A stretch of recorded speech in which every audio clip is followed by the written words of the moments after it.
syarika lahu wa asyhadu anna Muhammadan abduhu wa rasuluh.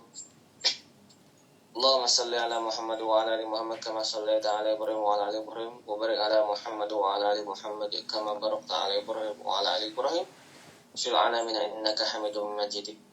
Alhamdulillah, puji syukur kita panjatkan kehadirat Allah Subhanahu wa taala yang mana pada pagi hari ini telah memberikan kita karunia berupa kenikmatan, nikmat iman, nikmat Islam, nikmat waktu luang, ya, sehingga diri kita pada pagi hari ini diberi kesempatan untuk berkumpul kembali bermajlis di kajian QRM. Tidak lupa salawat serta salam semoga senantiasa Allah terlimpah curahkan kepada junjungan Nabi besar Muhammad sallallahu alaihi wasallam, pada para keluarga, kepada para sahabat, dan mudah-mudahan sampai kepada kita semua, ya, yang berharap syafaat beliau di yaumul hisab kelak. Baik, teman-teman sekalian, pada pagi hari ini kita akan melanjutkan tema berkaitan dengan subhat, ya.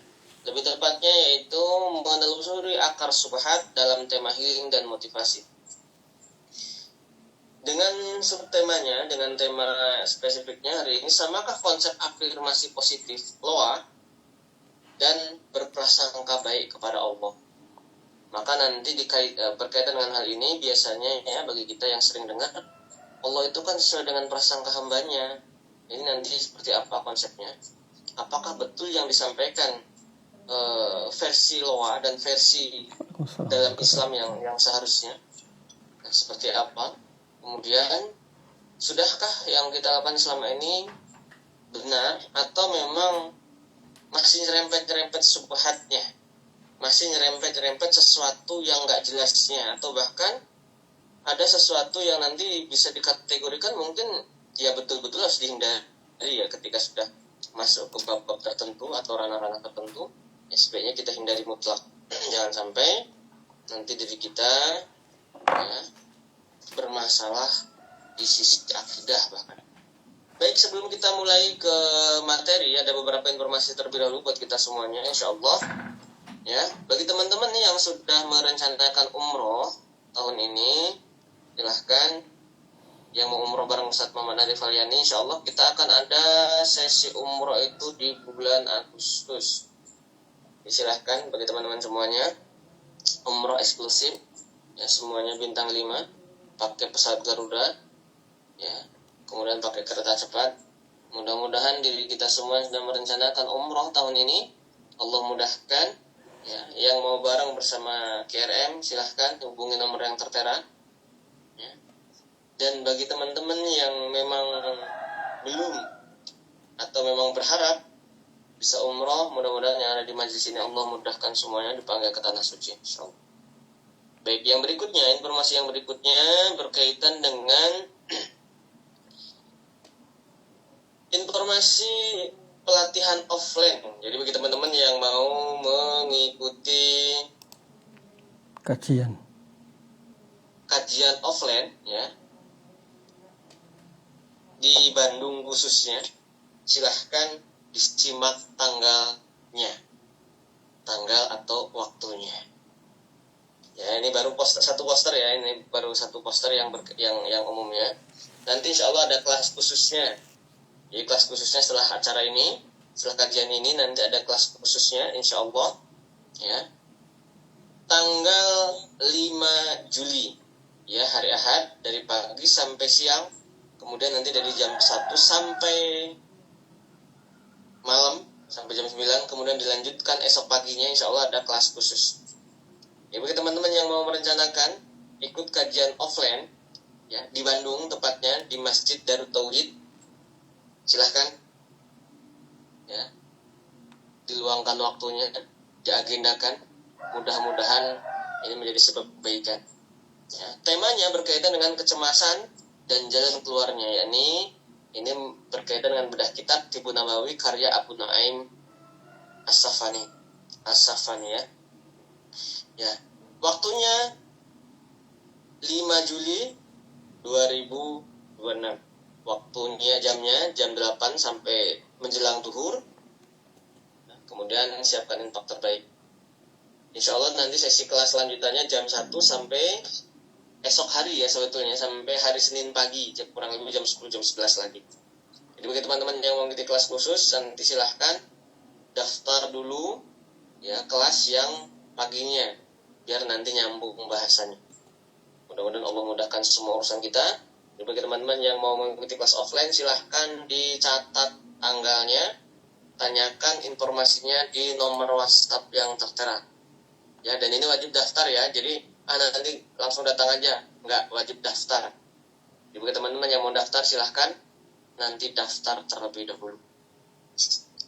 Baik, seperti biasa, sebelum Ustadz menyampaikan materi, mengingatkan bahwasanya untuk senantiasa meluruskan niatnya semata-mata karena Allah. Mudah-mudahan dengan niat yang benar, Allah mudahkan semua urusan kita. Allah berikan kebaikan, Allah berikan keberkahan untuk kita semuanya, insya Allah. Yang berikutnya mengingatkan kepada ibu-ibu, ya, para akhwat, ya, untuk senantiasa menutup auratnya. Sebetulnya ini untuk semua ya, tapi kan memang yang paling rawan adalah bagi ibu-ibu ya, atau akhwat itu sendiri. Untuk menutup paling tidak menggunakan kerudung. Ya, khawatir nanti ketika pada sesi materi atau sesi online ini berlangsung, khawatir kameranya terbuka dan nampak kepada khalayak yang ada di majelis ini. Ya, yang berikutnya mengingatkan untuk menyiapkan alat tulisnya. Ya, baik buku, HP, tablet atau apapun, silahkan siapkan untuk mencatat ya materi-materi yang disampaikan oleh guru kita.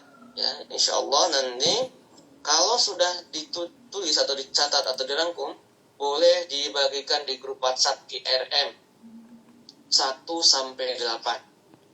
Jadi bagi teman-teman yang sudah punya rangkuman atau resume berkaitan dengan materi, nanti boleh dibagikan di grup WhatsApp QRM ya 1-8. Baik, yang berikutnya supaya tidak terlalu lama karena memang waktunya terbatas ya, sampai jam 6.30, kita awali saja dengan membaca basmalah secara bersama-sama. Bismillahirrahmanirrahim. Pada Ustaz untuk waktu dan tempat dipersilahkan. Bismillahirrahmanirrahim. Bismillahirrahmanirrahim. Assalamualaikum warahmatullahi wabarakatuh. Alhamdulillah wassalatu wassalamu ala Rasulillah wa ala alihi wa sahbihi wa mawalah. Rabbi shrah li sadri wa yassir li amri wahlul 'uqdatam min lisani yafqahu qawli. Subhanaka la ilma lana illa ma 'allamtana innaka antal alimul hakim. Alhamdulillah, Bapak Ibu sekalian, teman-teman yang dimuliakan Allah, kita kembali bertemu di sesi yang keempat dari bahasan syubhat-syubhat dalam tema healing. Semoga Allah berikan kepada kita semua taufik, kepahaman, kemudahan dalam mengamalkannya. Amin ya rabbal alamin. Semoga yang belum hadir diberikan kemudahan pula bisa bergabung di lain sesi insyaallah. Nah, teman-teman sekalian, kemarin kita sudah membahas tentang law of attraction, kemudian bentuk realnya yang paling masyhur, yaitu dengan menggunakan afirmasi. Sekilas, nanti silahkan disimak kembali sesi sebelumnya. Law of attraction itu meyakini bahwa alam semesta atau semesta itu memiliki kekuatan yang luar biasa yang bisa menghadirkan semua yang kita inginkan. Silahkan baca ulang atau referensi aslinya bahwa semesta itu diposisikan sebagai Tuhan dalam konsep mereka, dalam konsep law of attraction, LOA, atau di New Age Movement. Tidak bisa disangkal, bahkan dengan terang benderang mereka menyebutkan ada 3 fase, ada 3 hal cara untuk mendatangkan hajat. Yang pertama adalah meminta, dan di situ jelas sekali disebutkan yang meminta ini maksudnya adalah memberikan tugas kepada semesta, mengirimkan sinyal-sinyal dari pikiran kita kepada semesta, lalu meyakini bahwa semesta itu akan mewujudkan apa yang kita inginkan. Konsep dasarnya begitu. Jadi terang benderang bahwa di konsep ini ada hal yang sangat krusial, yaitu meminta kepada semesta. Sedangkan dalam konsep Islam, semesta itu adalah makhluk yang Allah ciptakan, sedangkan kita dalam Islam meminta hanya kepada Allah. Nah, ini yang terjadi di LOA. Kemudian yang kedua, salah satu yang paling mendasar di situ, isi pikiran atau pikiran kita itu menjadi magnet terbesar untuk menarik dan menghadirkan sesuatu dalam kehidupan kita. Makanya nanti kita akan temukan model cara berdoa atau cara menghasilkan sesuatu adalah dengan menguatkan isi pikiran, menguatkan sinyal-sinyal dari pikiran kita dengan melakukan visualisasi atau melakukan afirmasi diulang-ulang. Jadi proses afirmasi itu dalam konteks loa itu bagian dari doa. Cara untuk mengulang-ulang isi pikiran sehingga semesta kemudian diyakini mewujudkan. Prosesnya itu begitu. Nah, kemudian adalah satu lagi konsep yang mendasar di loa adalah antara realita hari ini, realita kita dengan realita kasat mata, realita kita dan realita kasat mata, maksudnya hal gaib, itu tidak ada bedanya. Jadi kalau misalnya kalau kita bilang saya kaya, sebenarnya di semesta ini atau di gaibnya kita sudah punya kekayaan itu. Sehingga tidak dikenal istilah doa untuk masa depan, itu tidak dikenal. Jadi selalu bentuk atau kalimat yang dipakai dalam loa itu selalu bentuknya adalah bentuk hari ini. Jadi pasti menggunakan saya kaya, saya memilih kaya, saya bahagia, saya memilih bahagia. Karena konsep dasarnya adalah tidak ada beda antara sekarang dan realita gaib. Jadi kalau saya bilang saya kaya, sebenarnya di alam semesta ini sudah ada kekayaan yang menjadi milik saya. Tinggal mentransformasikan, memindahkan dari gaib menuju nyata. Caranya adalah saya harus mengucapkan kalimat yang bentuknya hari ini, bukan lagi bentuk masa depan. Kalau bentuk masa depan itu seperti ada keraguan dan belum ada dalam genggaman, dan itu bertentangan dengan konsep dasar loa. Jadi misalnya kita bilang saya minta kaya, itu berarti belum ada dalam genggaman dan itu seperti keraguan dalam berdoa. Makanya pasti doa-doa yang terpengaruh oleh konsep loa itu akan menghilangkan cara berdoa semacam ini. Pasti doanya adalah saya kaya, saya berkelimpahan, saya ini diterima banyak orang. Jadi bentuknya adalah present tense, bentuk hari ini, selalu itu. Kemudian yang berikutnya, loa itu, konsep berpikir dalam loa itu, semesta itu diyakini merespon fokus pikiran, bukan merespon kata. Sekali lagi, merespon fokus pikiran, bukan merespon kata. Ini konsep dasarnya. Sehingga kalau kita bilang saya takut miskin, saya berlindung dari miskin, fokus pikirannya itu di miskin, sehingga nanti yang datang justru miskin. Yang benar menurut versi loa, saya kaya, saya kaya. Maka itu artinya fokus pikiran kita ke kaya. Maka nanti semesta akan menghadirkan kekayaan. Ini logika berpikir yang diajarkan di loa. Sehingga nanti kita akan tidak akan menemukan konsep doa yang mereka ucapkan itu adalah kalimat-kalimat yang konotasinya negatif atau kalimat yang menggunakan kata masa depan.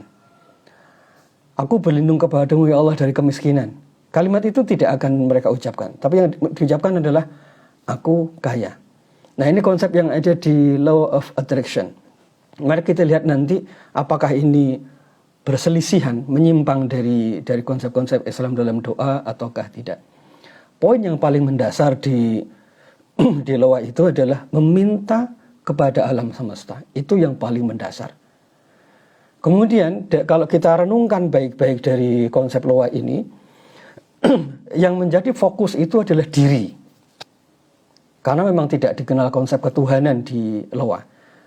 Sejujur-jujurnya kalau antum baca buku Law of Attraction yang asli, yang versi aslinya, kemudian The Secrets, itu memang tidak mengenal konsep Tuhan. Sehingga untuk menghadirkan sesuatu, fokusnya ke diri. Jadi kalau antum ikut pelatihan, kita ikut training motivasi, terus terlalu fokus kepada diri secara berlebihan, mengagungkan akal atau pikiran secara berlebihan, besar kemungkinan akan terpengaruh pada konsep ini. Emang ada pengaruhnya Pak secara tauhid? Iya, secara tauhid pelan-pelan akan ada pengaruhnya, yaitu menghilangkan peran-peran ketuhanan atau sifat-sifat ketuhanan dalam kehidupan kita sehari-hari. Pelan-pelan akan ke sana.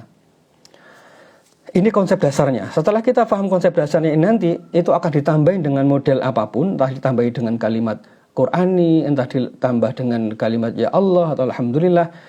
Tambahan-tambahan itu tidak akan merubah substansinya. Jadi betul-betul pahamilah substansi dari New Age Movement dan Loa ini dulu, supaya nanti kita bisa dengan mudah mengevaluasi atau memfilter kalau ternyata ada tambahan-tambahan. Baik, sebelum ke sana, sebelum ke perbedaan antara doa dan konsep afirmasi, mari kita definisikan dulu. Kemarin di sesi terakhir kita sudah bahas sekilas. Jadi afirmasi itu, kalau Anda melihat di Kamus Besar Bahasa Indonesia, maksudnya adalah penegasan terhadap sesuatu. Jadi sesuatu yang sudah kita miliki ada dalam diri kita, lalu kita tegaskan dalam ucapan. Nah, afirmasi itu bukan hanya penegasan. Afirmasi dalam konteks loa itu sebenarnya bukan penegasan. Penegasan itu begini, saya ini tidak bohong, benar saya tidak bohong. Itu artinya saya punya data, betul-betul saya tidak bohong. Lalu saya ucapkan, saya tidak bohong. Jadi kalimat untuk menegaskan sesuatu yang sudah ada dalam diri kita. Apakah dalam Islam ada sebagian konsep yang sedemikian ini? Iya, tetapi tentu sebutannya bukan afirmasi. Beda sebutannya. Misalnya, kalimat yang nadanya seperti penegasan. Misalnya, raditu billahi rabba wa bil islami dina wa bi muhammadin nabiyya wa rasulah. Aku ridha Allah sebagai Tuhanku dan Nabi Muhammad sebagai nabinya, kemudian Islam sebagai agamaku. Kita ridha dengan itu. Ini seperti kalimat penegasan. Kalau kita ulang-ulang, ini seperti afirmasi, mengulang-ulang penegasan. Ini definisi aslinya, definisi afirmasi. Tapi dalam Islam, penegasan semacam ini tidak hanya berarti afirmasi, tetapi ini peribadatan. Kalau kita bilang raditu billahi rabba, itu peribadatan, bukan hanya sekedar pengulangan. Ini bedanya antara afirmasi dan konsep Islam, atau zikir misalnya. Makanya kemudian Allah SWT yang disampaikan oleh Nabi SAW dalam hadis yang diriwayatkan oleh Imam An-Nasa'i terkait dengan raditu billahi rabba ini, orang yang mengucapkan itu maka dia akan mendapatkan ridha dari Allah. Berarti kalimat raditu billahi rabba yang kita baca pagi dan sore itu bukan hanya sekedar penegasan, di situ ada peribadatan sehingga kita mendapatkan pahala berupa Allah ridha kepada kita. Ini bedanya antara zikir dan afirmasi. Nah, definisi awalnya afirmasi itu sebuah penegasan terhadap kondisi kita. Itu definisi umum. Tetapi realnya nanti afirmasi dalam konteks loa itu bukan penegasan, tetapi doa. Sekali lagi, afirmasi dalam konteks law of attraction itu bukan hanya penegasan, tetapi bentuk lain dari doa. Emangnya ngaruh Pak, kita bedakan definisi ini, ngaruh banget. Ngaruhnya begini, kalau ini masuk dalam bab penegasan, itu murni tentang psikis saja, murni tentang kejiwaan saja. Tapi kalau ini masuk bab doa, maka kita akan terikat dengan aturan-aturan doa. Baik, di sini duduk perkaranya. Kalau afirmasi itu hanya sebagai penegasan, hanya diposisikan sebagai mekanisme kejiwaan, maka nanti definisinya sekedar penegasan. Tapi bentuk realnya di law of attraction, afirmasi itu bukan hanya penegasan, tetapi doa. Buktinya apa? Buktinya konsepnya sendiri di buku Law of Attraction itu, yang dinamakan dengan afirmasi itu adalah bagian dari meminta, percaya, dan menerima. Unsurnya ini. Afirmasi itu proses pengulang-ulangan dalam pikiran untuk mengirimkan sinyal ke semesta. Unsurnya yang pertama adalah meminta. Jadi dalam afirmasi itu ada yang diharapkan, dalam afirmasi itu ada yang diinginkan supaya hadir dalam kehidupan kita. Kemudian diulang-ulang, divisualisasi, diucapkan, ditempel dan seterusnya. Itu semua aslinya itu adalah bentuk doa. Baik, sampai di sini bisa dibayangkan ya. Jadi nanti kalau misalnya saya sebut afirmasi dalam konteks loa, itu berarti doa. Sampai di sini bisa kebayang? Mari kita cek dulu misalnya. Kalau misalnya kita lihat di YouTube atau misalnya di TikTok ada orang atau kita mengafirmasi saya kaya, saya kaya, saya kaya. Afirmasi pengulangan penegasan semacam ini maksudnya adalah saya pengen kaya. Betul ya? Saya berhasil, saya berlimpah, saya ini diterima banyak orang. Kebaikan semua mengalir kepadaku. Ini maksudnya, begitu kita mengulang-ulang itu, aslinya di balik itu adalah saya orang yang menginginkan keberlimpahan. Saya adalah orang yang menginginkan diterima banyak orang. Kan begitu kan? Jadi realnya afirmasi yang kita lihat sekarang di YouTube, di TikTok dan yang lainnya itu bukanlah penegasan dalam konteks psikis, tapi yang dimaksud adalah doa. Betul atau tidak? Jadi kalau kita sedang mengulang-ulang sesuatu itu sebenarnya tanpa kita sadari itu adalah bab doa. Betul kan ya? Nah, sekarang kalau kita sekarang sudah setuju, oh iya betul sih, kalau saya mengafirmasi itu maksudnya ada sesuatu yang saya inginkan, berarti itu masuk dalam bab doa. Nah, kalau masuk dalam bab doa, itu berarti kita terikat dengan aturan-aturan doa. Sampai di sini clear perbedaannya ya. Jadi ini kalau murni psikis, kita tidak terikat dengan doa. Tapi kalau realnya ada yang kita inginkan, oh berarti ini adalah bab doa. Nah, kalau bab doa berarti kita terikat di situ. Karena ini bab doa, maka yang dituju tidak boleh kecuali hanya kepada Allah. Maka kalau kita mengafirmasi dengan asumsi semesta akan memberikan sesuatu, ini kesalahan fatal. Karena afirmasi dalam konteks ini bab doa. Berarti kalau bab doa ada aturan terikat, yaitu yang kita tuju satu adalah Allah, tidak boleh yang lain. Keyakinan kita yang akan menghasilkan sesuatu, memberi sesuatu, itu adalah Allah SWT. 2. Fenomena pengabulan doa atau pengabulan doa itu ketika hajat kita diberi itu karunia, bukan fenomena menarik. Saya ulangi. Ketika kita sedang mendapatkan nikmat karunia, tiba-tiba dapat mobil misalnya, itu statusnya dalam doa itu adalah pemberian atau fadilah, karunia yang diberikan kepada kita. Statusnya Allah ngasih ke kita. Kalau Noah itu meyakini begitu mobil itu datang, itu artinya saya berhasil menarik. Emang ngaruh? Bedanya apa? Coba bisa merasakan bedanya enggak? Kalau saya dapat mobil itu dalam tema doa itu berarti dikasih sesuatu, berarti ada pihak yang sangat berkuasa yaitu Allah. Kalau Noah, saya mendapatkan mobil itu artinya saya berhasil menarik. Tahu bedanya? Di situ tidak ada konsep Tuhan. Yang ada adalah saya berhasil menarik sesuatu. Clear ya duduk perkaranya ya. Jadi kalau nanti kita mendapatkan sesuatu, kalau konsep berpikirnya adalah doa, itu berarti kita mendapatkan karunia dari Allah. Akhirnya kita bersyukur, berterima kasih kepada Allah.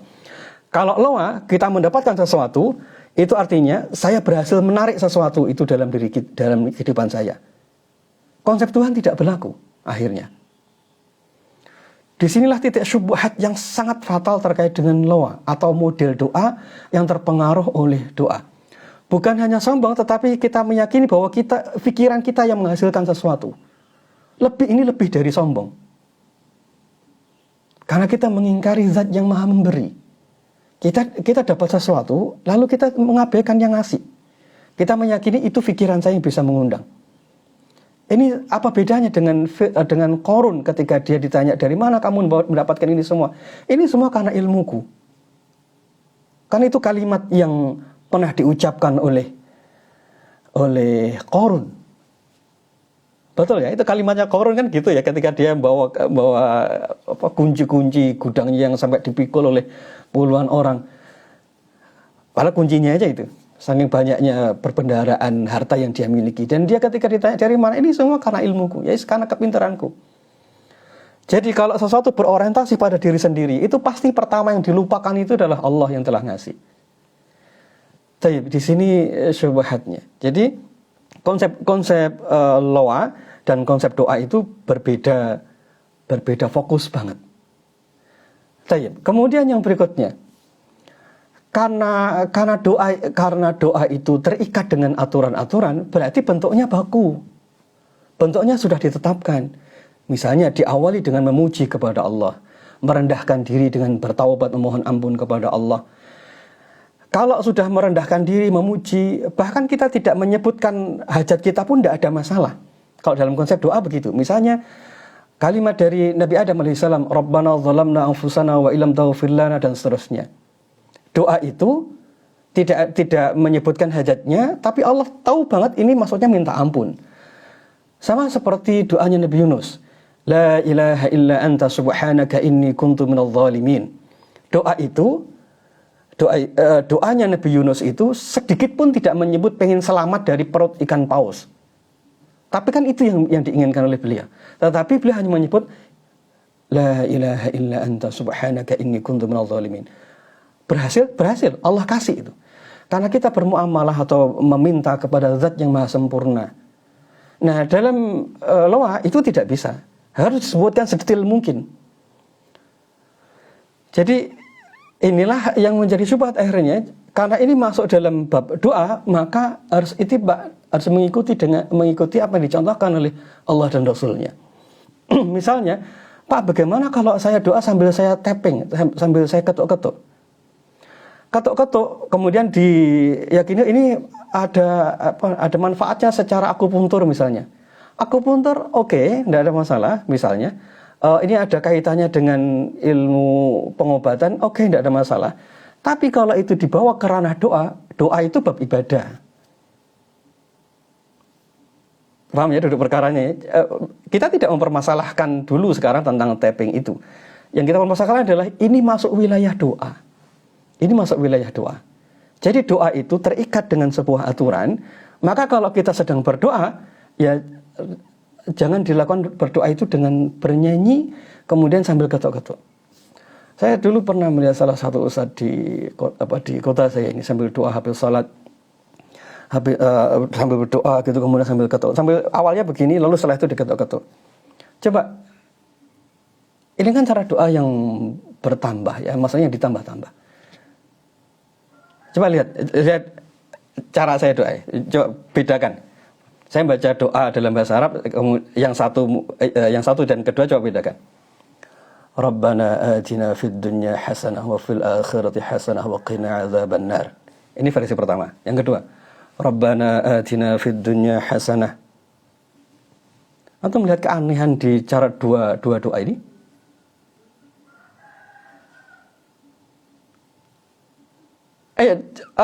Apa namanya? Ini kan hal yang mudah banget dilihat oleh nurani kita gitu. Clear ya? Maksudnya jelas ya apa namanya? Ini duduk perkaranya jelas banget ya. Ini kan bab ibadah, ini kan bab doa. Kalau ini di luar doa ya oke lah, mungkin itu nanti bisa didiskusikan lain. Tapi ini bab doa, jadi misalnya ada komentasi, itu akupuntur, iya, tapi ini masuk doa, persoalannya itu saja. Karena ini masuk di bab doa, maka menjadi berbeda cara perlakuannya. Jadi ini beda antara afirmasi dalam konteks loa dan doa. Nah, realnya memang afirmasi di loa itu memang bagian dari doa. Dan ini dicampur adukkan, akhirnya dibawa ke bab doa. Nah, kita perlu kembali kepada definisi awal. Doa itu punya aturan, punya prosedur yang dituju sudah jelas. Endingnya kalau dapat itu juga jelas. Baik, sampai di sini semoga paham duduk perkaranya. Kemudian yang berikutnya,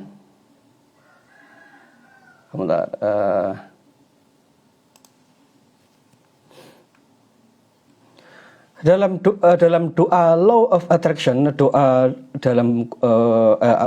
afirmasi di law of attraction itu meyakini bahwa tidak boleh menggunakan kata berbentuk negatif. Karena tadi konsep dasarnya adalah isi pikiran itu yang akan direspon oleh semesta. Yang menjadi fokus pikiran itu yang direspon oleh semesta. Kalau misalnya pikiran kita fokus pada miskin, walaupun ucapan kita aku berlindung dari miskin, misalnya gitu, itu pikiran kita fokus ke miskin, maka semesta akan merespon kemiskinan yang datang. Ini salah satu bentuk yang paling fatal pula, karena meminta kepada semesta dan mensifati semesta dengan cara begitu. Ya, semesta itu makhluk. Kita bermuamalah, kita sedang berdoa kepada zat yang maha sempurna. Dan tidak mungkin Allah salah tafsir dengan apa yang kita inginkan. Ini bab tauhid. Allah tidak mungkin salah tafsir terhadap apa yang kita inginkan. Bahkan yang belum kita minta pun Allah tahu. Yang terpetik dalam batin kita, Allah tahu. Mari kita lihat konteks doanya. Sekali lagi, doa atau afirmasi yang dipengaruhi oleh loa itu hampir pasti tidak menggunakan bentuk negatif. Oke, tidak menggunakan bentuk negatif. Jadi misalnya, kalau saya pengen kaya, saya tidak boleh menggunakan saya berlindung ke, saya tidak ingin miskin. Kalimat itu tidak boleh. Ini menurut loa. Tetapi dalam Islam tidak ada masalah. Contoh misalnya, doanya Abu Umamah. Abu Umamah suatu saat sedang di masjid, beliau sedih karena terlilit hutang. Seandainya, ini kita berandai-andai, kita yang mengalami seperti Abu Umamah, lalu menggunakan konsep afirmasi loa, bagaimana cara doanya supaya lepas dari hutang. Ini kalau kita sedang punya utang, terus kita sedang mengafirmasi atau berdoa dengan konsep loa, kira-kira bentuk doanya gimana? Bentuk doanya adalah aku berlimpah, aku lunas, aku berlimpah, aku kaya raya. Pasti begitu toh? Karena tidak mungkin menggunakan kalimat yang bentuknya negatif. Atau misalnya, aku tidak ingin punya utang, aku tidak punya utang. Kalimat itu tidak akan mungkin dipakai karena konsep loa adalah tidak menggunakan kata bentuk negatif. Mari kita lihat doanya Abu Umamah yang diajarkan oleh Nabi SAW.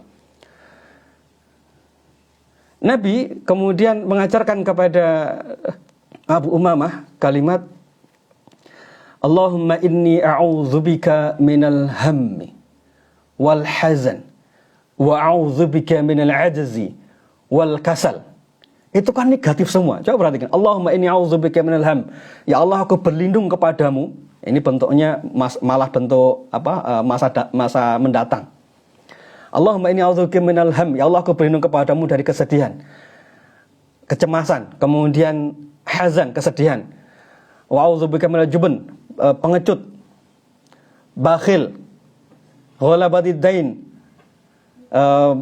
terbelenggu hutang, wa qahri rijal, dan penguasaan orang-orang yang menguasai saya.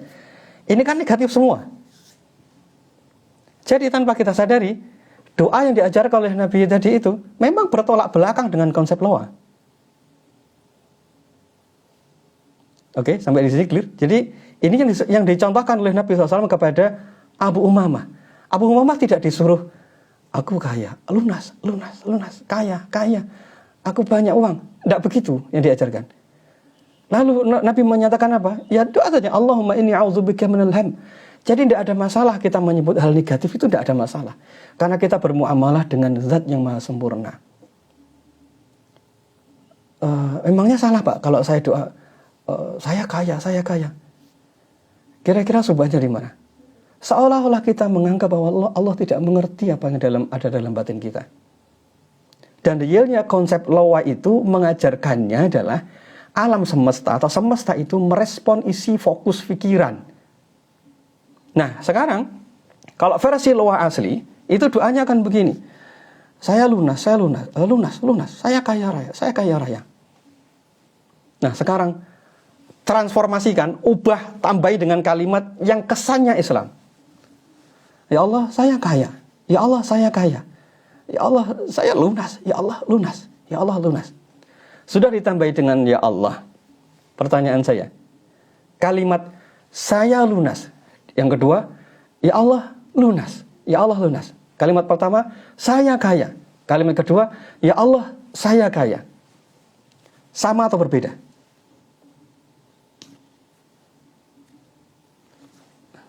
Sama kan ya? Sama. Inilah maksud saya, bahwa orang yang terpengaruh dengan konsep loa, dengan konsep afirmasi loa itu, walaupun dibentuk dalam bentuk tambahin apapun, intinya tetap akan sama.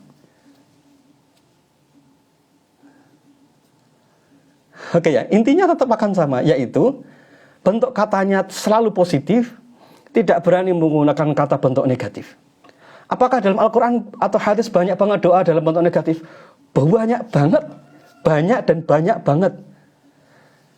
La ilaha illa anta subhanaka inni kuntu minadh dhalimin. Itu doa dalam konotasi yang sangat negatif. Atau bahkan la haula wala quwwata illa billah. Itu bentuk negatif. Saya carikan doa yang lain.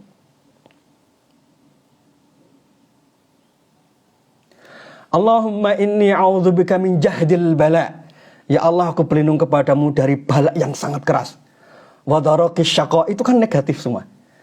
Allahumma inni a'udzubika min jari su. Ya Allah, aku berlindung kepadamu dari tetangga yang buruk. Wa min waladin yakunu alayya rabban, dan dari anak yang menguasai diriku. Itu kan itu negatif banget.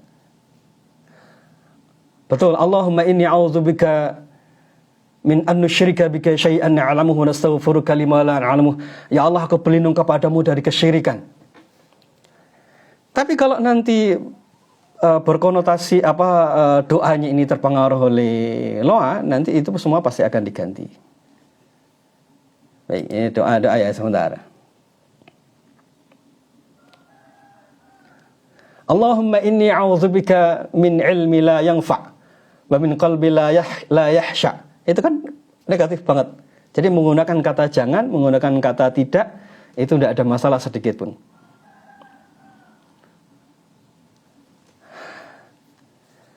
Baik ya, jadi ini konsep Islam demikian. Jadi doa itu berkonotasi negatif, tidak ada masalah. Tetapi di konsep afirmasi atau doa versi Loa itu selalu menggunakan bentuk kata positif. Kemudian tidak menggunakan bentuk akan datang, tapi menggunakan bentuk sekarang. Coba perhatikan, di mana paling fatalnya ini? Menggunakan bentuk sekarang dan tidak menggunakan bentuk akan datang. Paling fatalnya adalah bab doa tentang surga dan neraka. Allahumma inni as'alukal jannah wa na'udzubika minan nar. Atau Rabbana atina fid dunya hasanah wa fil akhirati hasanah. Akhirat itu kebaikan. Akhirat itu masa depan banget. Bagaimana berdoa dalam konsep Loa, lalu yang diminta adalah surga, lalu berlindung dari neraka. Caranya gimana?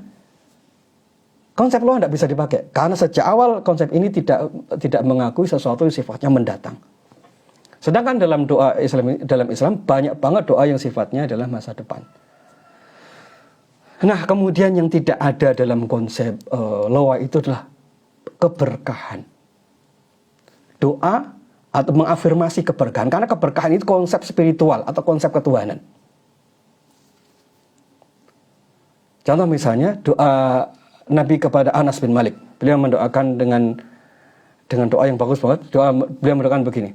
Allahumma aktsir malahu wa waladahu wa barik lahu fima a'taitahu. Ya Allah, perbanyaklah hartanya. Spesifik disebutkan tentang harta. 2, banyakin anak-anaknya, keturunannya. Yang terakhir, berkailah apapun yang kau berikan kepadanya. Ini apa maknanya? Berarti minta dunia boleh, minta anak juga boleh, tetapi ada konsep berikutnya yaitu tentang berkah. Berkah ini konsep spiritual yang ini tidak difahami di law of attraction karena memang tidak ada konsep ketuhanan di situ. Apa manfaatnya barokah? Barokah itu membuat atau menyebabkan sesuatu yang kita terima tadi itu menjadi positif efeknya. Teman-teman sekalian, berhati-hatilah dengan doa model Loa atau mengafirmasi model Loa, karena di situ tidak tersisipkan barokah. Karena bisa jadi ketika kita mendapatkan apa yang kita inginkan, suatu saat yang kita miliki itu menjadi musibah. Contoh, kita menginginkan harta yang banyak. Tanpa dimasukkan keberkahan, harta yang banyak itu bisa menjadi musibah. Kita menginginkan suami yang mapan pekerjaannya, yang karirnya fokus, yang demikian-demikian, tetapi kita lupa meminta keberkahan dan kebaikan dalam urusan agamanya. Efeknya, na'udzubillah, kita mungkin diijabah oleh Allah, tapi tidak ada keberkahan dalam diri orang itu. Apakah ada kasus begini? Kira-kira, minta harta, lalu terwujud, lalu di kemudian hari, harta itu menjadi musibah. Minta pasangan, sesuai dengan yang difikirkan, Setiap hari itu yang diafirmasi, lalu dapat hasilnya, lalu di kemudian hari terjadi perceraian, terjadi KDRT dan yang lainnya. Ini karena tidak ada keberkahan. Jadi, kalau misalnya kita berdoa dengan model afirmasi loa, itu membatasi ruang rahmat, membatasi keberkahan. Dan Nabi SAW mendoakan Anas bin Malik dengan sangat komplit. Allahumma aksir malahu, ya Allah banyakin hartanya, banyakin keturunannya. Di kemudian hari, Anas bin Malik ini keturunannya sampai sekitar 100 orang. Kemudian di Madinah dia termasuk orang yang kaya. Jadi inilah pentingnya barokah. Baik, kemudian yang berikutnya, ada subhat yang paling besar pula, yang cukup besar di konsep afirmasi itu adalah pikiran itu penentu segala hal. Ini mengurangi atau menghilangkan konsep ketuhanan dalam bab doa. Apa konsep ketuhanan yang hilang? Allah menentukan sesuai dengan kehendaknya, bukan sesuai dengan kehendak kita. Setelah ini nanti kita masuk ke aneng dzanni abdi bi. Jadi konsep loa itu meyakini isi pikiran kita itu penentu segala hal. Mari kita lihat fakta dalam Nas dan dalam diri kita. Dalam Nas misalnya, ada kisah Nabi Nuh alaihissalam yang sangat menginginkan anaknya menjadi muslim. Terkabul? Tidak. Berarti hajatnya bukan penentu. Isi pikirannya bukan penentu. Surah Al-Kahfi ayat 23 dan 24 yang kemarin kita bahas. Kisahnya Nabi Sulaiman alaihissalam.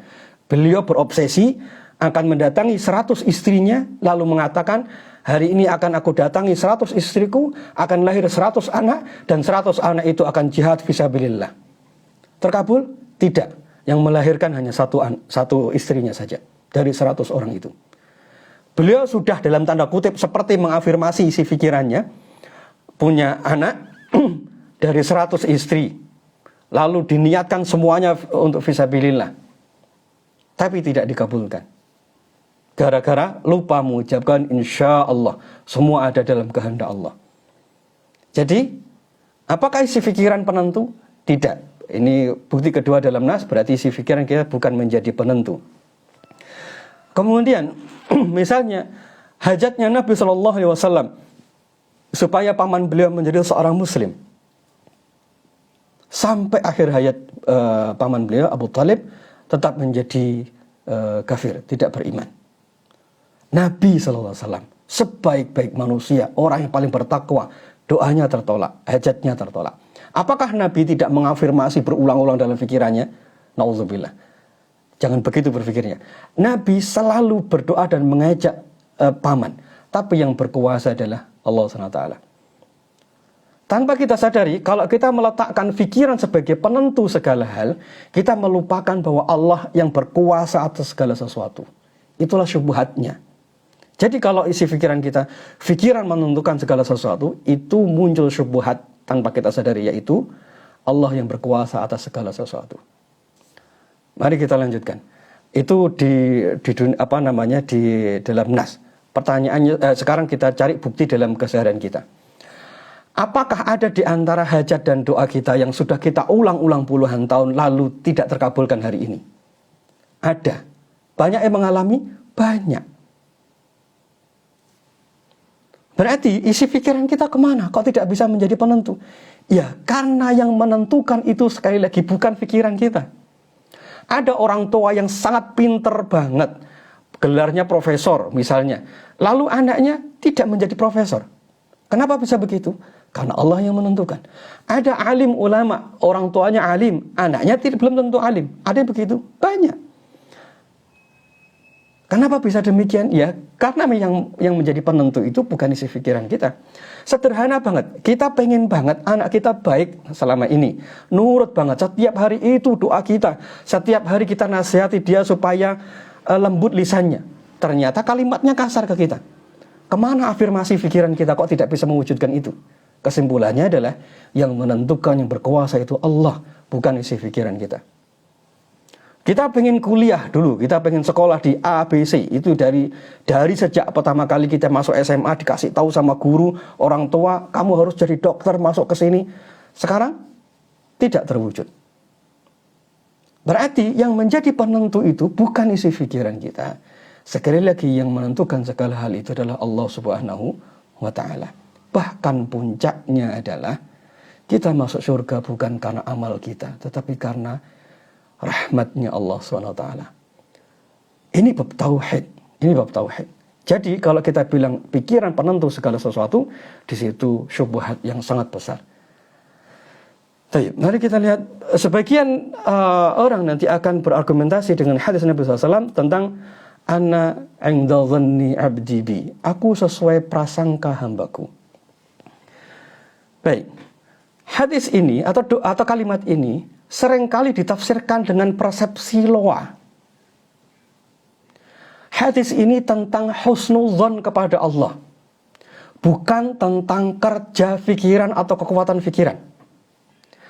Aku sesuai prasangka hambaku, itu maksudnya tentang berbaik sangka kepada Allah, tentang husnuzon kepada Allah, bukan tentang kekuatan pikiran. Mari kita jujur dulu bab ini, gitu ya. Hadis ini tentang Allah yang maha berkuasa, tentang baik sangkanya kita kepada Allah. Kenapa kita baik sangka kepada Allah? Karena kita tahu Dia yang maha luas rahmatnya. Dia yang menentukan segala sesuatu dengan ilmunya yang sangat bijaksana, yang maha luas. Dia pilihkan sesuatu yang terbaik untuk diri kita. Karena kita tahu banget siapa Allah, maka kita berbaik sangka atas pilihannya.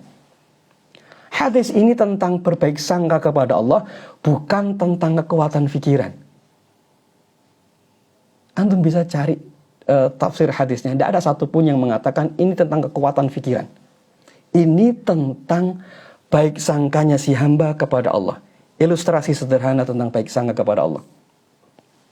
Ilustrasi sederhana. Kita SMP, kita waktu itu masih SMP atau SD lah ya, kita SD.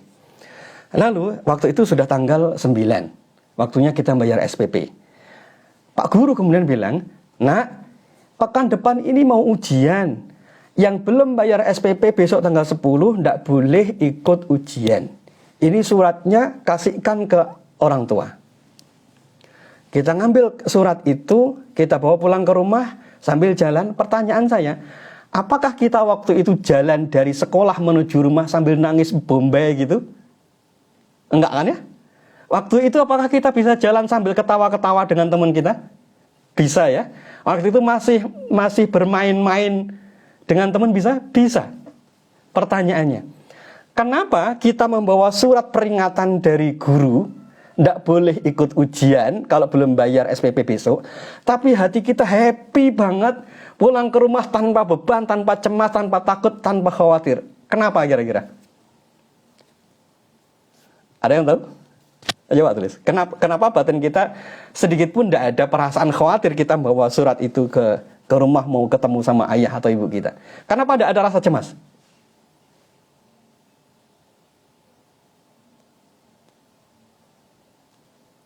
Karena bukan kita yang bayar. Oke, mungkin betul. Karena yang punya kekuasaan, yang punya uang adalah ayah kita.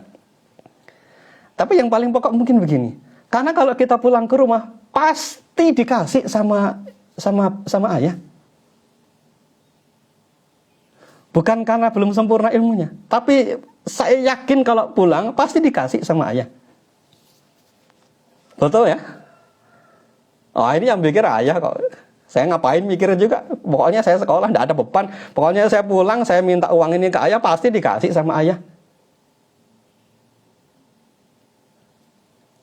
Nah, sekarang bayangkan, itulah husnuzonnya seorang anak kepada ayahnya. Selapang itu. Itulah husnuzon. Kenapa anak tadi tidak ada ragu ke ayahnya? Karena dia tahu ayahnya track recordnya selama ini ngasih semuanya. Track recordnya selama ini ayah itu kalau ngasih nggak tanggung-tanggung. Jadi kalau sekedar bawa surat SPP, dia pulang ke rumah, tidak ada sedikit pun rasa khawatir. Kenapa dia bisa yakin? Karena dia kenal banget ayahnya. Karena dia tahu banget ayahnya punya duit. Karena dia tahu banget ayahnya itu sayang ke dia. Tidak akan ada masalah. Mau ditagih SPP, baju seragamnya, tidak ada masalah. Pulang, selesai itu. Kalaupun ayah tidak ada uang, ayah yang akan nyelesain caranya. Ayah sendiri yang akan mikirin gimana cara menyelesaikan. Kita tidak disuruh mikir nyari duit itu. Kita disuruh belajar saja. Sejak awal sudah diambil alih oleh orang tua. Jadi itulah husnudzon. Husnudzon itu perasaan karena kita yakin betul ayah dengan semua sifat-sifatnya tidak akan meleset. Nah, kalau ke ayah saja begitu, bagaimana dengan kepada Allah yang memiliki alam semesta, yang memiliki semua hal? Maka begitu ada masalah, pasti kasih deh sama Allah. Jadi itulah yang namanya husnudzon kepada Allah.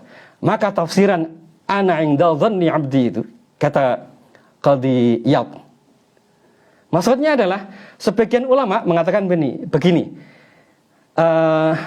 Allah akan memberikan ampunan jika kita meminta ampunan. Allah akan menerima taubat ketika kita bertaubat kepadanya. Ketika kita meminta, maka Allah akan meminta. Kenapa begitu? Ya karena kita baik banget relasi kita dengan Allah. Jadi, ana inda dhanni 'abdi bi itu maksudnya bukan tentang kekuatan pikiran kita, tetapi tentang baiknya hubungan kita sama Allah. Tahu banget kita siapa Allah itu, sehingga tidak ada keraguan dalam batin kita sedetik pun. Apakah ini tentang kekuatan pikiran? Bukan. Jadi, kalau misalnya kita tadi anak kecil kita datang kepada orang tua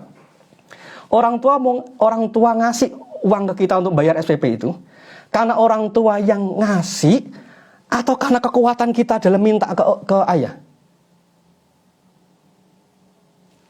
Kan karena ayah kita ngasih. Ayah kita yang ngasih. Kita tahu, dia kasih surat, kita ngasih. Bukan karena isi pikiran kita yang kuat banget untuk menarik. Pikiran kita mau narik, nggak narik, nggak ada urusan. Itu yang punya duit tetap ayah. Betul ya? Jadi kita sebagai anak kecil datang ke orang tua, pikiran kita mau sedih, mau nangis, mau berontak, nggak ada kaitannya sedikit pun. Yang punya duit tetap Allah.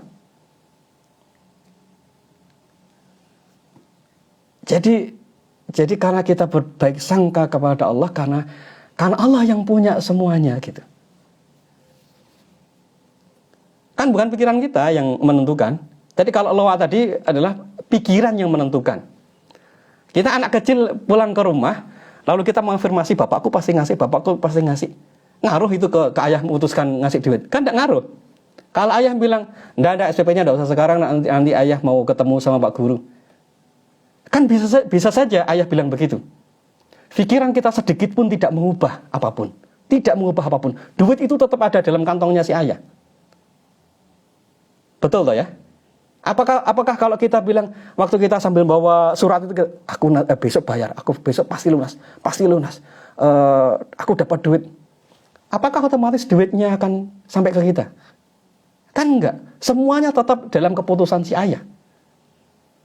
Sama kayak misalnya, ini yang lebih sederhana lagi, Lebaran lah ya. Kita bayangkan, temanku sudah beli baju, semua pernah beli baju, saya setelah ini dapat duit juga dari ayah untuk beli baju. Iya, ayah kita baik banget, insya Allah dikasih. Tapi apakah betul waktu Lebaran tiba-tiba ayah ngasih? Kalau misalnya ayah bilang, nah ini kita akan pulang ke mudik, kita butuh uang banyak banget, kamu pakai baju yang kemarin aja ya. Terus kita bisa bilang apa? Mau protes? Kan tidak bisa. Jadi keputusan mau beli baju atau tidak di Lebaran itu tetap Allah yang tetap ayah kita yang mutusin. Walaupun karena kita yakin banget ayah kita baik, kayaknya kita bakal dikasih deh. Tapi yang mutusin kan bukan perasaan kita. Betul ya? Yang mutusin duit itu cair bukan perasaan kita. Yang mutusin duit itu cair tetap Allah. Sampai di sini kebayang bedanya? Jadi ana inda dhanni 'abdi bi bukan tentang kekuatan pikiran yang menentukan segala hal, tetapi tentang husnudzannya kita kepada Allah yang maha sempurna semua kebaikannya. Baik, ini tafsiran pertama, yaitu kalau kita meminta akan dikasih. Ya karena kita kenal Allah maha baik. Tapi penentunya tetap Allah, bukan isi pikiran kita gitu. Pasti dikasih, tidak mungkin enggak. Bentuknya kayak apa ya terserah Allah. Pasti dikasih, Allah maha luas rahmatnya. Tidak mungkin Allah tidak ngasih. Nanti setelah ini ada penjelasan berikutnya.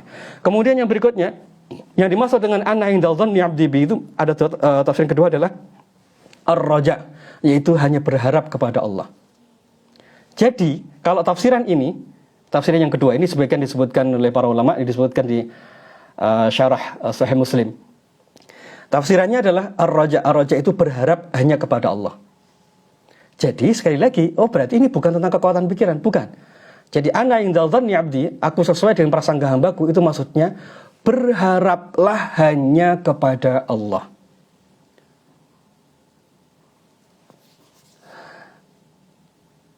Oke, berharapnya gimana? Nanti setelah ini, yakin. Nah, kemudian yang ketiga baru maknanya adalah berbaik sangka, yakni maksudnya adalah apa yang kita minta akan dikabulkan oleh Allah SWT. Karena Nabi menyebutkan, "Ud'ullaha wa antum muqinuna bil ijabah." Berdoalah kepada Allah dalam keadaan kamu yakin akan diberi. Ini seperti seorang anak kecil yang tadi pulang membawa surat untuk bayar SPP, yakin banget dikasih sama Allah, sama ayahnya. Nah, kayak begitu perasaan kita. Jadi yang dimaksud dengan hadis ini yang ketiga adalah berbaik sangka bahwa Allah akan ngasih. Yakin banget kasih. Tapi hadis ini antum harus satukan dengan hadis yang lain. Dikasih iya, pasti dikasih. Cuman bentuknya Allah yang mutusin. Kenapa kok begitu? Karena ada hadis yang lain yang kemarin kita bahas. Tidaklah seorang muslim ketika dia memanjatkan doa kepada Allah selama tidak mengandung dosa, memutus silaturahim, kecuali dia mendapatkan salah satu dari 3 hal. 1, dikabulkan segera sesuai dengan apa yang dia mau. Kemudian dihindarkan dari musibah yang setara dengan doa yang dia inginkan itu. Kemudian ditunda untuk di akhirat. Ini yang betul. Yakin, iya itu kita. Kitanya yakin banget akan dikasih. Tapi perasaan yakin itu harus dibarengi dengan perasaan ridho bahwa Allah kabulkan, iya, bentuknya terserah Allah. Mungkin persis, mungkin ditunda di akhirat, mungkin doa kita tadi dikonversi berupa dijauhkan kita dari musibah. Pak, doa saya selama ini puluhan tahun nggak dikabulkan. Enggak, ada sekian musibah balak yang Allah tolak gara-gara doa kita tadi. Bukankah sekarang kita sehat walafiat? Iya, berarti selama ini doa kita belum diijabah, diganti dengan dijauhkan dari sakit, dari balak, dari musibah. Diganti dengan yang lain. Nah, konsep ini tidak dikenal dalam loa. Yang saya minta pasti terwujud. Itu keliru secara konsep. Ini yakin dalam doa, betul. Tetapi keputusan akhir bukan dalam keyakinan kita. Kalau loa memaksa, keputusan itu harus sama persis dengan apa yang saya mau. Baik, sampai di sini mudah-mudahan duduk perkaranya hadis ini benar, faham, tidak kita jadikan sebagai dasar untuk membenarkan bahwa semua yang terjadi dalam hidup kita itu sesuai dengan pikiran kita. Tidak demikian. Ini tentang berbaik sangka kepada Allah Subhanahu wa taala. Baik, Pak, bagaimana jika afirmasi tadi itu diposisikan untuk menyemangati diri? Sekali lagi kembalilah pada definisi awal. Afirmasi dalam konteks loa itu bukan menyemangati diri, tetapi itu bagian dari doa. Maka harus masuk dalam bab doa. Cara membahasnya, termasuk cara mengabulkan doa, itu semua sudah dijelaskan dalam nas. Tidak bisa ditambahi, tidak bisa dikurangi. Nah, kemudian tentang membangun semangat bagaimana? Ada hadis Nabi SAW tentang al-fa'lu. Al-fa'lu itu lawan dari tiaroh. Tiaroh itu menganggap sial karena suara burung. Misalnya kalau kita keluar rumah, apakah dalam Islam ada afirmasi? Ya, tadi yang kita bahas. Afirmasi itu bukan konsep Islam. Yang ada adalah doa. Zikir itu afirmasi? Bukan. Zikir itu bukan afirmasi. Zikir itu penghambaan diri kepada Allah, lalu kita memuji kepada Allah. Baik, bisa dibedakan? Kalau afirmasi dalam konteks loa itu mengulang-ulang dengan harapan mengirimkan sinyal ke semesta, lalu semesta ngasih apa yang diinginkan. Loh, itu berarti minta ke semesta. Kalau afirmasi dalam konteks loa ini, itu keliru karena meminta kepada semesta. Lalu meyakini terwujudnya sesuatu itu dengan cara mengirim sinyal ke semesta, lalu semesta mewujudkan. Semesta itu makhluk. Sekali lagi, semesta itu makhluk, tidak bisa memberikan mudarat dan manfaat. Afirmasi dalam konteks loa itu meyakini semesta ngasih sesuatu. Sedangkan dalam konsep Islam, doa itu hanya kepada Allah. Jadi pertanyaannya, apakah ada afirmasi dalam Islam? Tidak. Kalau afirmasi dalam konteks loa ini sama sekali berbeda. Dalam Islam adalah doa. Zikir itu bukan afirmasi. Zikir itu penghambaan. Ketika kita sebut subhanallah, itu mensucikan Allah. Memposisikan diri sebagai hamba. Itu ibadah? Iya, zikir itu ibadah. Nah, kemudian optimisme, apa ini optimisme? Al-fa'lu itu lawan dari tiarah. Tiarah itu menyangka mendapatkan kesialan karena tanda-tanda. Misalnya, kita keluar rumah lalu melihat seekor burung, lalu kita tidak jadi keluar. Oh, kalau saya keluar nanti ini akan jadi sial. Oh, ini hari Rabu, saya tidak boleh keluar rumah, ini hari sial. Nah, kesialan semacam ini tidak ada. Tidak boleh. Ini termasuk kategori kesyirikan, tidak boleh. Yang ada dalam Islam itu al-fa'lu. Al-fa'lu itu yang boleh itu adalah al-fa'lu. Al-fa'lu itu optimisme yang disebabkan karena momentum positif. Perhatikan poin ini. Al-fa'lu itu adalah optimisme disebabkan karena melihat ketemu dengan momentum positif, bukan dengan pengulangan atau mengafirmasi tadi. Misalnya, ketika kita al-fa'lu ini disebutkan oleh para ulama, ini bagian dari berbaik sangka kepada Allah. Al-fa'lu itu optimisme dan ini bagian dari berbaik sangka kepada Allah. Apa itu al-fa'lu? Ketika kita melihat atau ketemu dengan momentum yang positif. Contoh, dalam hadis Nabi SAW, waktu terjadi perjanjian Hudaybiyah, lalu datanglah seorang sahabat bernama Suhail bin Amr. Suhail bin Amr. Suhail itu artinya, kata Suhail itu artinya adalah mudah. Maka Nabi bersabda, Suhillalakum min amrikum, urusanmu akan dipermudah. Datang seorang sahabat bernama Suhail yang artinya itu mudah. Lalu Nabi membangun optimisme, oh ini urusan Hudaybiyah insya Allah mudah, karena telah datang seseorang yang bernama Suhail. Nah, ini bentuk optimisme yang semacam ini diperbolehkan. Jadi ada husnudzon kepada Allah karena melihat momentum peristiwa yang membuat kita semangat. Ini boleh. Contoh, kita mau daftar kerja, berangkat, matahari cerah banget, suasana enak, ketemu dengan orang di jalan semuanya positif. Insya Allah saya diterima. Nah, semacam ini boleh.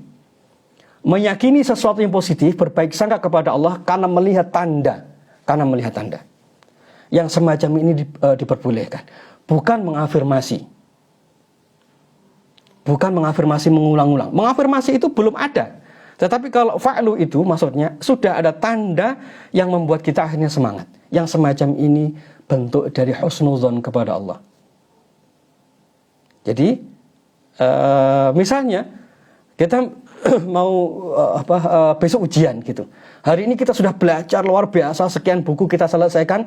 Lalu besok saya bilang, kayaknya insya Allah, yakin bisa, insya Allah. Yang ini benar karena berdasarkan peristiwa yang sudah jelas. Afirmasi yang difahami oleh Loa tidak ada kaitannya dengan ini. Afirmasi itu maksudnya adalah dia meyakini di alam semesta ada bagian miliknya, lalu dia mengulang-ulang supaya itu menjadi nyata. Afirmasi itu, misalnya, di alam semesta itu ada kesuksesan milik saya. Lalu saya ulang-ulang, saya sukses. Padahal tidak ada apapun yang bisa kita miliki. Meyakini dari alam semesta berubah menjadi zahir. Itu konsep afirmasi. Sedangkan al-fa'lu itu maksudnya adalah ketika kita melihat tanda yang zahir, yang jelas, yang bisa difahami. Kalau yang tidak bisa difahami, ini tidak boleh. Weton. Oh, ini wetonnya cocok, ini tidak boleh. Yang boleh itu yang difahami secara makna, yang secara zahir itu jelas. Misalnya, kita mau ujian, ketemu dengan orang yang namanya sahal, mudah. Insya Allah ujian kita dimudahkan. Keyakinan semacam ini diperbolehkan. Baik, yang ingin saya garis bawahi adalah poin ini menggunakan istilah ana inda dhanni abdi bi untuk dalil bahwa ini karena akal pikiran kita punya kekuatan, itu tidak tepat. Hadis itu bukan tentang kekuatan pikiran, tetapi tentang berbaik sangka kepada Allah. Baik, mudah-mudahan poin ini jelas bisa difahami. Silahkan nanti diulang-ulang duduk perkaranya, bedanya antara afirmasi dan doa. Posisi afirmasi dalam loa itu bukan sekedar psikis, bukan sekedar kejiwaan, tapi itu bagian dari doa. Karena bagian dari doa, kita harus mengikuti kaidah-kaidah dalam doa. Karena mengikuti kaidah-kaidah dalam doa, tidak bisa kita tambah-tambahin sendiri. Proses pengabulan doa dalam konteks law of attraction itu artinya kekuatan pikiran kita berhasil mewujudkan dari alam semesta. Tetapi kalau dalam konteks doa, kalau kita berhasil itu artinya kita sedang diberi oleh Allah. Oke? Itu kita sedang diberi oleh Allah. Kemudian hadis tentang ana inda dhanni abdi bi itu tentang berbaik sangka kepada Allah. Tapi keputusan ada dalam genggaman Allah. Hadis tentang aku berada dalam prasangka hambaku ini tidak berdiri sendiri. Jadikan satu dengan hadis yang lain, yaitu ketika seseorang itu berdoa, doanya itu kemungkinan dikabulkan dalam 3 bentuk. 1, dikabulkan sesuai yang dia inginkan. 2, diganti di akhirat. 3, diganti dengan dijauhkan dari bala, dari musibah. Semoga Allah berikan taufik kepada kita untuk memahami ini, supaya kita tidak salah menempatkan konsep doa, tidak salah dalam memahami nas tadi. Allahu a'lam. Silahkan nanti disimak rekamannya, ada di IG, ada di YouTube, nanti insyaallah dibagikan di grup insyaallah. Allahu a'lam. Alhamdulillah. Yuk, siapa yang suka doa, siapa yang suka mengafirmasi, nanti silahkan dipahami mana diri kita yang terbiasa dilakukan, sehingga kita nanti bisa bergeser kepada cara-cara yang tepat yang tidak menimbulkan dampak kepada keyakinan kita ya. Baik, alhamdulillah, karena memang waktunya sudah di penghujung acara ya. Kita insya Allah akan bertemu kembali di hari Sabtu di jam dan waktu yang sama. Mudah-mudahan Allah mudahkan, Allah berikan kebaikan untuk kita semua dalam rangka mengilmui diri insya Allah. Baik, nanti jika ada pertanyaan-pertanyaan, nanti silahkan sampaikan di grup WhatsApp PRM ya, di grup WhatsApp PRM 1-8. Silahkan nanti sampaikan di sana, nanti akan dijawab oleh Ustadz ya. Untuk sesi di Zoom sudah selesai, sesi di kajian ini sudah selesai, maka tidak akan terjawab. Silahkan nanti sampaikan di grup WhatsApp KRM 1-8. Informasi buat kita semuanya. Abedi, izin menambahkan sebentar. Kalimat ini penting. Hari ini aku memilih berlimpah, bertambah, terus dan seterusnya. Apakah kalimat ini betul? Hari ini aku memilih kaya, hari ini aku memilih berlimpah. Apakah ini betul? Ini adalah kalimat yang dipengaruhi oleh loa. Konsep doa tidak begitu. Konsep doa adalah meminta. Contoh misalnya fadilah istighfar. Barang siapa beristighfar, melazimkan istighfar, maka dia akan mendapatkan rezeki dari yang tidak disangka. Kesedihannya akan dihilangkan dan kesulitannya akan diberikan jalan keluar. Coba perhatikan 3 ini. Kalau orang melazimkan istighfar, dia akan mendapatkan hilang kesedihan, kemudian jalan keluar dari kesulitan, kemudian mendapatkan rezeki dari kesedihan hilang, kesulitan dihilangkan, kemudian rezeki dari jalan yang tidak disangka-sangka. Berarti konsep untuk mendatangkan keberlimpahan, mendatangkan kebahagiaan dalam batin, kemudian menghilangkan kesedihan, jalan keluar yang tidak disangka-sangka, konsepnya itu kalau dalam Islam istighfar saja. Sesimpel itu. Jadi ini bertentangan banget dengan konsep loa. Kalau loa tadi, kalimatnya harus positif. Aku memilih berlimpah, aku memilih kaya. Yang memilihkan itu bukan kita. Yang memilihkan itu bukan kita. Kita hanya bisa bilang, ya Allah kasihlah saya rezeki yang berlimpah. Yang memutuskan siapa? Allah. Bukan kita yang memilih. Saya memilih bahagia. Allah yang ngasih kebahagiaan. Nah, bentuk konkretnya kalau dalam hadis, istighfar itu mendatangkan kebahagiaan, hilang kesedihan. Istighfar itu mendatangkan rezeki. Istighfar itu memberikan jalan keluar dari semua kesulitan-kesulitan kita. Istighfar bentuknya, mohon ampun. Betul-betul bertentangan dengan konsep loa tadi. Wallahu a'lam bishawab. Alhamdulillah. Baik. Ya, mudah-mudahan nanti kita bertemu kembali di hari Sabtu ya. Nanti pertanyaan-pertanyaan belum selesai nanti silahkan sampaikan di hari Sabtu di waktu dan jam yang sama. Baik, informasi yang berikutnya adalah kita insya Allah akan ada kajian offline ya. Serinya berkaitan dengan kecemasan dan jalan keluarnya. Jadi bagi teman-teman yang mau ikut kajian offline, ini lokasinya di Bandung, silahkan. Waktunya tanggal 5 Juli dari pagi sampai jam 11. Ya, ini umum, terbuka untuk umum, tapi wajib daftar ya. Maksud daftar itu registrasi di nomor yang tertera. Kemudian nanti dilanjutkan sesi yang kedua, ini sesi intensif plus terapinya, dan itu berbayar.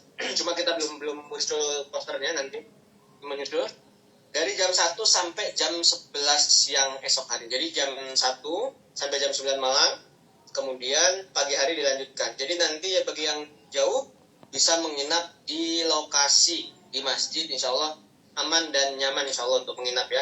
Jadi bagi teman-teman yang mau mengikuti kajian offline di Bandung, silahkan siapkan tanggal 5. Bagi teman-teman yang mau mengikuti sesi offline, silahkan daftarkan di nomor yang tertera. Mudah-mudahan Allah mudahkan, Allah karuniakan kebaikan kita semuanya. Di Bandung di Darul Tauhid, insya Allah tanggal 5. Apa yang kita harapkan insya Allah. Baik, kita cukupkan ya. Bagi teman-teman semuanya, Subhanakallahumma wa bihamdika umroh asyhadu tahun an la ini, ilaha illa anta astaghfiruka insya wa Allah atubu ilaik. kita akan umroh bersama Ustaz Muhammad Nabi Falyani. Kita ketemu lagi insya Allah hari Sabtu. Baik, assalamualaikum warahmatullahi wabarakatuh.